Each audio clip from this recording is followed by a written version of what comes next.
अस्सलामुअलैकुम। मेरी शादी मेरे चचाजाद से हुई तो उसने मुझे कमरे से निकाल दिया और बोला कि तू एक बदकिरदार लड़की है। मुझे बहुत गुस्सा आया। मैं रात रोते हुए सोई। जब सुबह उठकर नहाने गई तो ये देखकर सांस रुक गई कि मेरे पूरे जिस्म पर जख्म के निशान थे और पूरा वजूद दर्द से टूट रहा था। लेकिन मुझे तो किसी ने नहीं मारा था। फिर ये रोज होने लगा। मेरे जिस्म पर जख्म के निशान होते, लेकिन मुझे रात का कुछ याद ना आता। एक दिन मैंने अपने कमरे में कैमरा छुपा दिया और जैसे ही सुबह उठी तो वापस जख्म के वही निशान थे। मैंने जल्दी से कैमरा खोलकर देखा तो गोया आसमान ही सर पर आन गिरा, क्योंकि उसमें तो मैं खुद ही। मेरी रुखसती होने लगी तो मेरी अम्मी ने मुझे कहा, बेटी मेरी एक बात अपने पल्लू से बांध लो। शादी की रात तुम्हें तुम्हारी सास एक टेप देगी। अगर तुम्हें मेरी कसम है तुमने उस टेप को नहीं सुनना। अगर तुमने सुन लिया तो मेरा मरा हुआ मुंह देखोगी। मैं अम्मी की बात सुनकर बड़ी हैरान हुई थी। अम्मी ऐसा क्यों कह रही थी? अम्मी ने आज से पहले तो कभी किसी किस्म की टेप का जिक्र नहीं किया था। मैं हैरत ज़दा तो थी, मगर मैंने सर झटक दिया।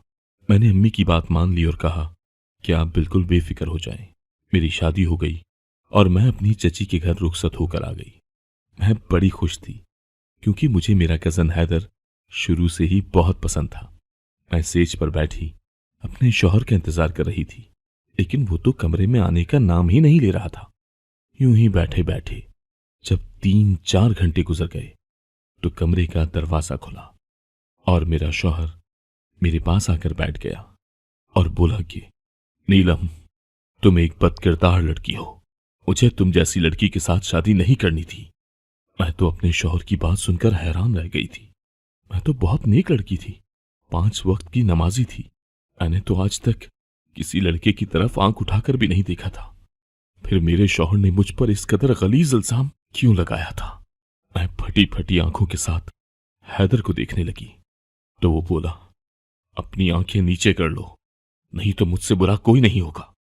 मैं चुप कर गई और हैदर कमरे से निकल गया।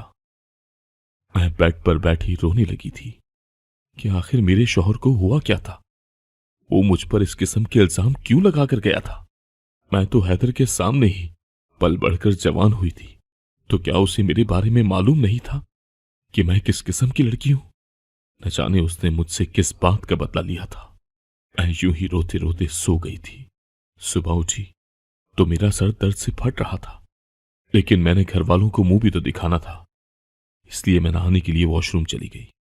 लेकिन मेरी हैरत की इंतहा न रही जब मैंने अपने जिस्म पर नील के निशानात देखे। ऐसा लगता था जैसे मुझे किसी ने मार मार कर मेरा बुरा हाल किया हो, लेकिन मेरे जिस्म में तो किसी किस्म का दर्द न था और ना ही मुझे किसी ने मारा था। मैं तो रात भर बैठी रोती ही रही थी। मैं हैरत ज़दा सी थी। मैं जल्दी से नहाकर कपड़े पहनकर बाहर आ गई थी। मैं खोई हुई सी थी। चची ने देखा तो वो मेरे पास आकर बोली, मेरा घर कैसा लगा? मैं मुस्कुराकर बोली, चची आपका घर तो शुरू से ही मेरा पसंदीदा है। मेरी चची मेरी तरफ देखकर मेरी परेशानी भांप गई थी। वो बोली, तुम्हें क्या हुआ है? मुझे तुम कुछ उदास उदास सी लग रही हो। मैंने आओ देखा ना ताओ। मैं चची के गले लगकर रोने लगी और बोली, चची मुझे हैदर ने बदकिरदार बोला है। चची का मुंह खुले का खुला रह गया था। वो बोली, तुम फिक्र न करो, हैदर को आने दो, उसकी तबीयत तो मैं ठीक करूंगी। उसकी हिम्मत कैसे हुई? उसने मेरी इतनी प्यारी बच्ची को बदकिरदार कहा। मैं सारा दिन हैदर के लौटने का इंतजार करती रही, पर वो वापस ना आया। रात 10 बजे जब चची सो गई थी तब हैदर घर वापस आया। वो मुझे देखकर बोला, तुम अभी तक यहीं बैठी हो? तुम्हें तो डूब के मर जाना चाहिए था। तुम्हें चाहिए था कि तुम मेरा ये घर छोड़कर अपने बाप के घर चली जाती। मैं बोली, हैदर मेरा आपके साथ निकाह हुआ है। मैं बाकायदा तौर पर रुखसत होकर आई हूं। अब इस घर से मेरा जनाजा ही जाएगा। मैं तो कभी जाने वाली नहीं हूं। हैदर मुझे घूर कर बोला, ये तो वक्त ही बताएगा कि कौन जाता है और कौन नहीं। इतना कहकर हैदर एक बार फिर से दरवाजा मारकर घर से बाहर निकल गया था। मैं हैरत ज़दा सी थी कि आखिर हैदर को हुआ क्या है। वो मेरे साथ इस किस्म का सुलूक क्यों करने लगा है? मैं कमरे में आकर लेट गई और रोने लगी, और यूं ही मेरी आंख लग गई। जब फजर की नमाज के लिए उठी और वजू करने लगी तो बाजुओं पर नील के निशान देखकर मेरी जान निकल गई थी। मैंने सोचा कि मेरे साथ क्या हो रहा है।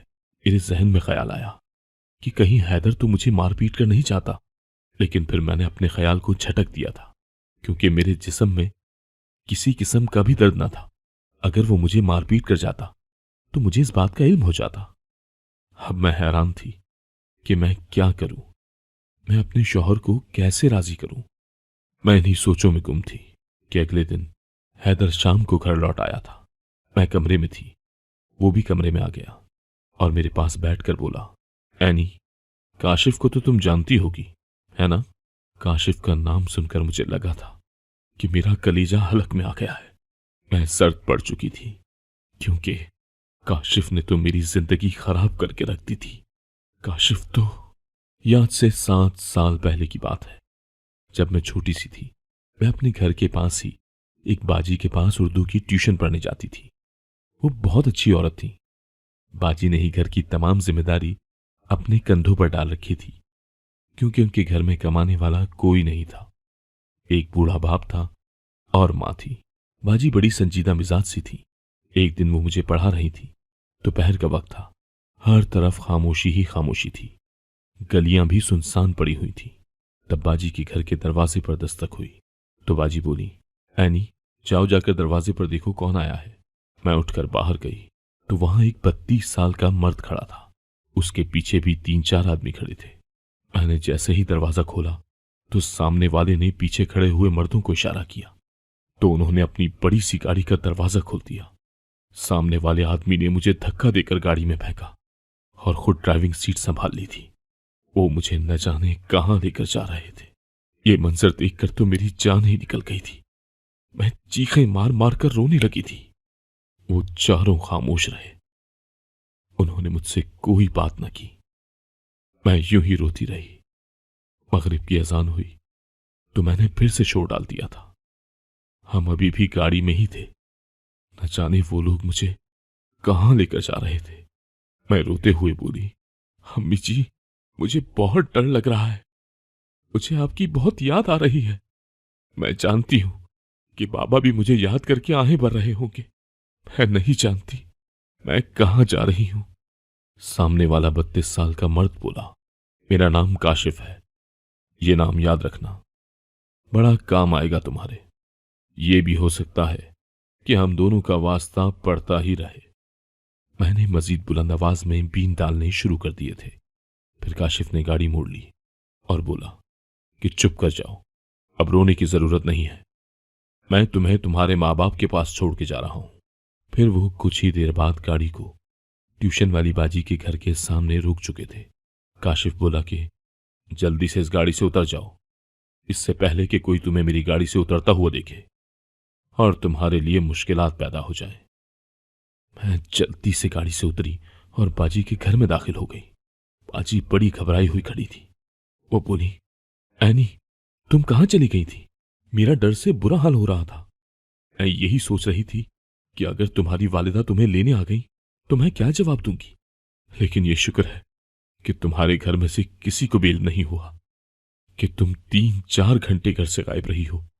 मैं रोते हुए बोली, बाजी, मैं नहीं जानती मैं कहां थी और मुझे अगवा करने के पीछे उन मर्दों का क्या मकसद छुपा हुआ है। मैं बस इतना जानती हूं कि आपके घर का दरवाजा खोला तो सामने एक बड़ी सी गाड़ी खड़ी थी, जिसके पास ही 4 मर्द खड़े थे। उन्होंने मुझे धक्का दिया और मुझे बिठाकर अपने साथ ले गए, और तब से अब तक उन्होंने पूरे शहर में वो गाड़ी दौड़ाई है। जब मगरिब की अजान होने लगी तो मैं रोने लगी थी। इस वजह से वो काशिफ नामी आदमी मुझे आपके घर के सामने ही छोड़ गया है। मुझे छुपा ले बाजी, मुझे डर लग रहा है। उसने मुझे कहा था कि मुझे फिर से मिलने आएगा। बाजी बड़ी हैरान रह गई थी। बाजी बोली, एनी, मुझे सच सच बता दो, ये काशिफ नामी मर्द कौन था और तुम्हें कैसे जानता है? मैं बोली, बाजी, मैंने तो ये नाम भी पहली दफा सुना है। मैं किसी काशिफ को नहीं जानती। फिर बाजी मेरा बस्ता उठाकर मुझे दरवाजे तक ले गई। वो बोली, हमारे घर में तुम्हारे ट्यूशन का आज आखिरी दिन था। मैं नहीं चाहती कि आइंदा कोई ऐसा वाकया पेश आए और मैं ही फंस जाऊं, इसलिए मुझे माफ कर देना। मैंने अपना बस्ता उठाया और घर वापस आ गई। मैंने इस वाकये के मुतालिक किसी को भी नहीं बताया था, क्योंकि मैं तो खुद डरी हुई थी और मैं नहीं जानती थी कि अगर मैंने अपने घर वालों को इस वाकये के मुतालिक बता दिया तो वो मेरे साथ किस किस्म का बर्ताव करेंगे। इसलिए मैंने इस वाकये को छुपा लिया था। लेकिन फिर मैं बड़ा अरसा डरती रही थी। मुझे यही खौफ सताए जाता था कि अगर मेरा काशिफ के साथ दोबारा सामना हो गया तो मैं क्या करूंगी।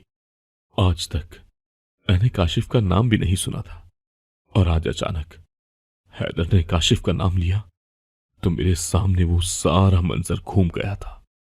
मैंने इस बार झूठ से काम लिया और मैंने नफी में सर हिला दिया। मैं किसी काशिफ को नहीं जानती, आप क्यों मुझसे लड़कों के मुतालिक पूछ रहे हैं? हैदर मुझे घूर कर बोला, सच तो मैं उगलवा कर ही रहूंगा।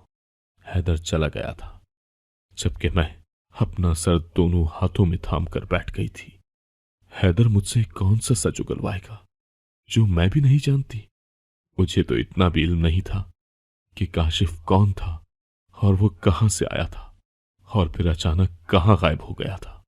हैरत की बात तो ये थी कि हैदर काशिफ के मुतालिक कैसे जानता था, उसे कैसे मालूम हो गया था इस सब के मुतालिक। मेरे सर में दर्द शुरू हो चुका था, मैं रोने लग गई थी। तभी चची भी घर वापस लौट आई थी। मुझे ये रोता देखकर वो भागकर मेरे पास आई थी और बोली, एनी क्या हुआ है तुम्हें, क्यों रो रही हो? मैं बोली, चची आप तो जानती है ना कि आपने हमेशा मुझसे यही कहा था कि आप मुझे अपने हैदर के लिए दुल्हन बनाएंगी। आपकी बातें सुन सुनकर तो मुझे हैदर से उनसियत हो गई थी। आपको भी ये इल्म होगा कि हैदर भी मुझे चाहता है।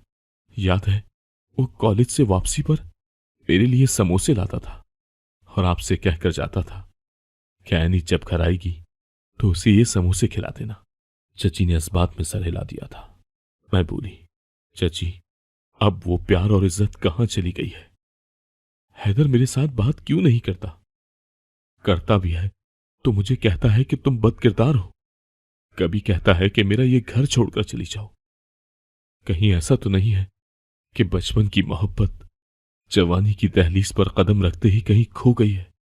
चची बोली, ऐनी एक मशवरा देती हूं तुम्हें, तुम ऐसा करो कि ये घर छोड़कर चली जाओ। मैं हैदर से कह दूंगी कि तुम उससे नाराज हो गई हो, फिर ही उसे अकल आएगी। देखना तुम्हारे पीछे कैसा दीवाना हो जाएगा, सर के बल चलकर तुम्हें लेने आएगा। मैं चची की बातें सुनकर हैरान रह गई थी। भला ऐसी कौन सी औरत होती है जो बहू को ये तलकीन करे कि वो उसके बेटे को छोड़कर चली जाए? मैंने सर झटक दिया और अपने कमरे में जाकर लेट गई थी। यूं ही मेरी आंख लग गई। सुबह जब बेदार हुई तो मेरा जिस्म फिर से नीला पड़ा हुआ था। ये नील आखिर आते कहां से थे? मैं अपने निशानों को देखकर रोने लगी थी।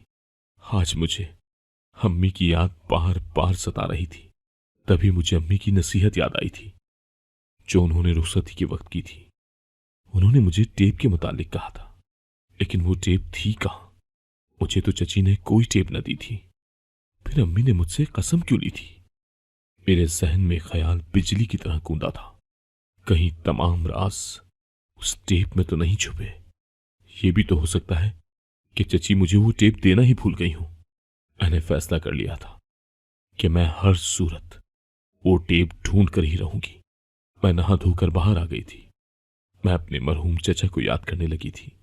मैं बोली, चची जब चचा हयात थे तो इस घर में कितनी रौनक थी ना। चची भी गमजदा हो गई थी। वो बोली, जब तुम्हारे चचा जिंदा थे तो मैं बहुत हल्की फुल्की सी थी। मेरी जमीर पर कोई बोझ न था, कंधे गम के पहाड़ों से खाली थे। तब जिंदगी बड़ी अच्छी लगती थी। अब तो दिल में बड़ा मलाल सा रहता है।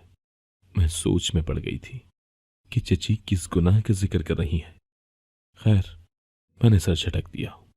मैं बहाने से उठी और झाड़ू पकड़कर चची के कमरे में जाने लगी तो चची ने मुझे बाजू से पकड़ लिया। उनके चेहरे का रंग उड़ चुका था। वो बोली, कहां जा रही हो तुम ऐनी? मैंने कहा, चची, आपके कमरे की सफाई करना चाहती हूं। चची ने एकदम झाड़ू मेरे हाथ से छीन लिया था। वो बोली, मेरे हाथ सलामत हैं अभी, तुम्हें इस तकल्लुफ में पड़ने की कोई जरूरत नहीं है, मैं अपने काम खुद कर सकती हूं। चची ने आज तक मुझसे इस लहजे में बात नहीं की थी। उनका गुस्सा देखकर मैं समझ चुकी थी कि दाल में कुछ ना कुछ काला तो जरूर है, वरना चची मेरे साथ इस तरह का बर्ताव क्यों करती। मैं चुपचाप बैठ गई थी। मैंने सोच लिया था कि मैं चची के कमरे की तलाशी तो लेकर ही रहूंगी। मैं बस मौके की तलाश में थी। अल्लाह अल्लाह करके मुझे मौका भी मिल ही गया था। एक दिन चची की तबीयत बिगड़ गई तो हैदर के साथ शुगर चेक करवाने के लिए अस्पताल चली गई थी। मैंने उनके जाते ही घर को अंदर से बंद कर लिया और चची के कमरे की एक एक चीज छान मारी थी। सब कुछ बड़ा सलीके से पड़ा था। मुझे कोई भी ऐसी वैसी मशकूक चीज नजर ना आई थी और मैं अपना सर थाम कर रह गई थी। सबसे आखिर में मैंने अलमारी चेक की थी। उस अलमारी में एक अजीब किस्म की बड़ी सी चाबी पड़ी थी जो चची ने कपड़ों के नीचे छुपा कर रखी थी। मैंने वो चाबी उठा ली थी। मैं नहीं जानती थी कि वो चाबी मेरे किस काम आएगी, मगर मैं पुरुमीद थी कि कोई ना कोई सिरा तो मेरे हाथ लग ही जाएगा। अब मैं पूरे घर में चल फिर कर एक एक चीज को गौर से देखती थी ताकि मालूम हो जाए कि ये चाबी है किस जगह की, लेकिन मेरे हाथ कोई सिरा नहीं आ रहा था। एक दिन मैं कपड़े धोकर छत पर डालने गई तो मैं देखकर हैरान रह गई कि वहां एक कमरा है जिसको बड़ा सा ताला लगा हुआ है। मैं समझ गई कि हो ना हो वो चाबी इसी कमरे की है। मैं जल्दी से नीचे गई और बहाने से चाबी उठाकर एक बार फिर से छत पर आ चुकी थी। मैंने वो चाबी झट से ताले में लगाई तो वो खुल गया था। मेरी खुशी की इंतहा न रही। मैंने जल्दी से दरवाजा खोला और अंदर चली गई। वो कमरा यकीनन स्टोर रूम था क्योंकि उसमें हर किस्म का काट कबाड़ पड़ा हुआ था। मैं एक एक चीज उठाकर देखती जाती थी और यूं ही मुझे एक पुराना सा बैग मिला।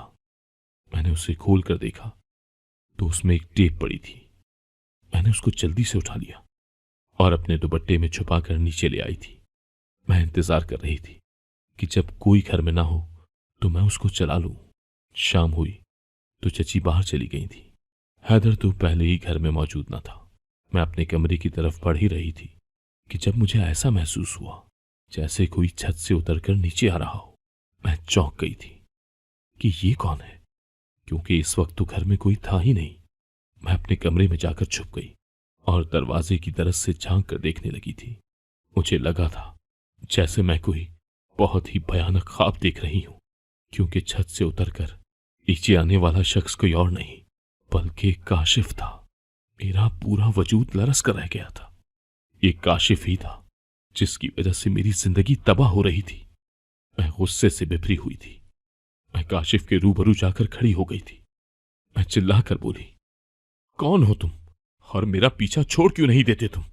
काशिफ हैरान हुआ था। वो बोला, तुम मुझे नहीं जानती क्या? तुमने वो टेप नहीं सुनी जो मैंने तुम्हारी चची को थमाई थी? मैं हैरान खड़ी रह गई थी। फिर बोली, मैंने वो टेप आज ढूंढ निकाली है। मैं अपने कमरे की जानिब बढ़ गई तो काशिफ भी मेरे पीछे ही आ गया था। मैंने जो ही बटन दबाया मेरे कानों में एक आवाज गूंजी थी, मेरी प्यारी बेटी ऐनी, मैं काशिफ हूं, तुम्हारा असल बाप। मैं तुमसे बहुत शर्मिंदा हूं क्योंकि मैंने बाप होने का फर्ज अदा नहीं किया। मैंने तुम्हारे साथ और तुम्हारी मां के साथ बहुत बड़ी ज्यादती की है। तुम जानती हो क्या, तुम्हारी चची और तुम्हारी अम्मी दोनों सगी बहनें थीं। मैं और तुम्हारे चचा बहुत अच्छे दोस्त थे। हमारे घर भी साथ साथ ही थे। हैदर जब 4 साल का हुआ तो उसका बाप इंतकाल कर गया था। चूंकि तुम्हारे चचा मेरे बहुत अच्छे दोस्त थे इसलिए मैं हैदर का बड़ा ख्याल रखने लगा था। मैं तुम्हारी चची को अक्सर दिलासा देने जाता था। तब मुझ पर यह बात आश्कार हुई कि तुम्हारी चची तो बहुत हसीन है, जबकि तुम्हारी मां वो तो पक्के रंग की रूखी फीकी सी औरत है। मुझे तुम्हारी खाला यानी चची से मोहब्बत हो गई। मैंने शादी का पैगाम दिया तो उसने कबूल कर लिया, अगर इस निकाह में यह कबाहत थी कि दो बहनें एक मर्द के निकाह में नहीं रह सकती, इसलिए मैंने तुम्हारी मां को तलाक दे दी। तुम तब 2 साल की थी। मुझ पर तुम्हारी चची के इश्क का भूत सवार था, इसलिए मैंने मुड़कर कभी तुम्हारा अहवाल भी न पूछा था। दुनिया वालों को तो यही लगता था कि मैं ये मुल्क छोड़कर चला गया हूं, मगर कोई ये नहीं जानता था कि मैंने तुम्हारी चची से छुपकर निकाह कर रखा है और मैं उसी के साथ रहता हूं। तुम्हारी अम्मी तलाक याफ्ता थी। तुम्हारी चची के कंवारे जेठ ने तुम्हारी मां के साथ शादी कर ली। तुम्हारी मां ने तुमसे कह दिया था कि ये शख्स ही तुम्हारा बाप है। तुम छोटी थी, इसलिए उस शख्स को अपना बाप तस्लीम कर लिया था और यूं तुम्हारी खाला तुम्हारी चची बन गई थी। अब तुम बड़ी हो गई हो तो मुझे लगता है कि मैंने तुम्हें तुम्हारी मां के साथ छोड़कर अच्छा नहीं किया, इसीलिए तुम्हारी ट्यूशन वाली बाजी के घर से अगवा कर लिया था। अगर फिर जब तुम अपनी मां और सौतेले बाप को याद करके रोने लगी तो मैं जान गया था कि तुम मेरे साथ खुश नहीं रह पाओगी, इसलिए मैं तुम्हें वापस छोड़ गया था।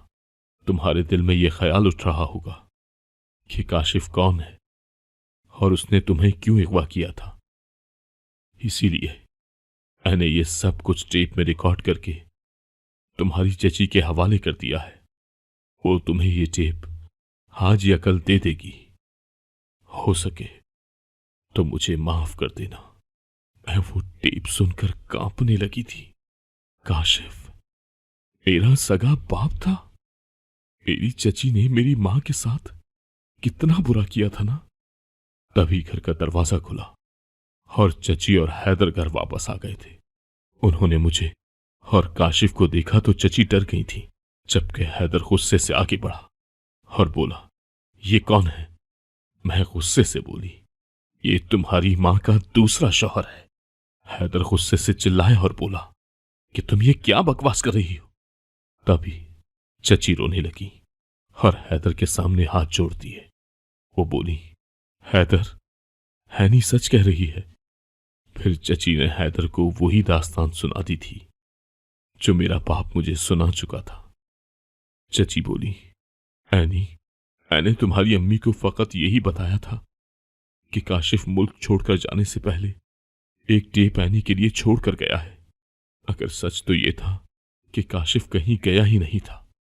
फिर चची बोली, हैदर, मैंने तुम्हारी शादी ऐनी से फकत इसलिए की थी क्योंकि काशिफ ऐसा चाहता था। मैं खुद रजामंद नहीं थी, इसीलिए मैं तुम्हारे दिल में ऐनी के लिए बदगुमानियां डालती जा रही थी। फिर जब ऐनी सो जाती तो मैं ऐनी के जिस्म पर नील मल देती थी।